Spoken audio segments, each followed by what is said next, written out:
Back in FIFA 11, these were the Wonderkids. The players with the highest potential under 21 years of age, keep that in mind. Some became legends and some didn't quite live up to it. Let's go through them.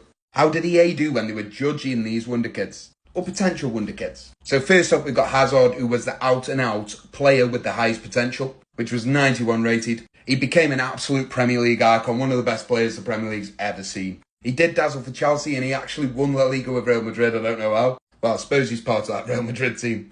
But injuries definitely caught up with him later on. But will always be a legend. Next up again, we've got Pato, who's still on these lists. He was that young. It's mad to think that Pato was only 1 year older than Hazard. But he was Brazil's golden boy. He shined at AC Milan, he had a good career. Again, don't come for me. Check his stats. Obviously, injuries and inconsistency did catch up with him. And he ended up being a journeyman across a lot of teams. The first mad name on the list, which I've never heard of, is Sotiris Nini, who was a Greek player who had a potential rating of 90. But he obviously never lived up to the hype. He faded after a lot of injuries and he didn't have no impact hardly anywhere he went. Number 4, Premier League Barclays men. We have got Franco Di Santo. He did have a couple of bright moments in his career. He wasn't terrible, but he never reached the top. He never reached the potential that EA thought he was going to have. Played a lot of his career in the lower leagues and fizzled out.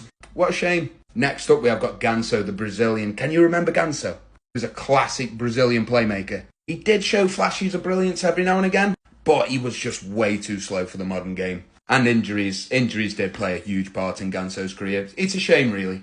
He showed a lot of promise early on. Number 6, we've got James Rodriguez. Oof. He lit up the 2014 World Cup. He was absolutely outstanding. He moves to Real Madrid, Bayern Munich, but his form did decline in his later years, although he had a little bit of a renaissance at the Copa America. Well played, James. Number 7 and 8 are 2 South Koreans, or Korea Republic, I'm not sure, whatever you call it. Don't come for me. But we have got Lee Seung-yeol. I hope I said that right. But despite his potential on FIFA, he never made an impact on the global stage, and he did stay largely domestic. I wonder where that came from. And his compatriot, Ji Dong-won, who did actually have some memorable moments. He scored a famous goal for Sunderland, which I cannot remember whatsoever. But I bet Sunderland fans can. But he never reached the elite and he bounced around Europe and Asia. Number 9, we have got Mesut. What a player. They definitely got this one right. Well, they got it wrong, actually, because 88 potential is ridiculously low for a player of that ilk. But he's probably one of the most successful on the list. He became a World Cup winner, and he was the absolute playmaking god for Real Madrid, and then later Arsenal. Next up, we got the Argentinian Javier Pastore.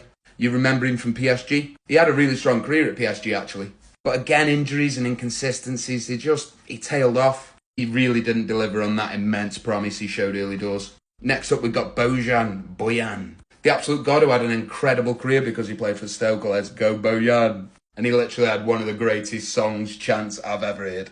And then last up, we've got Neymar, who only had a potential of 88. How mad's that, by the way?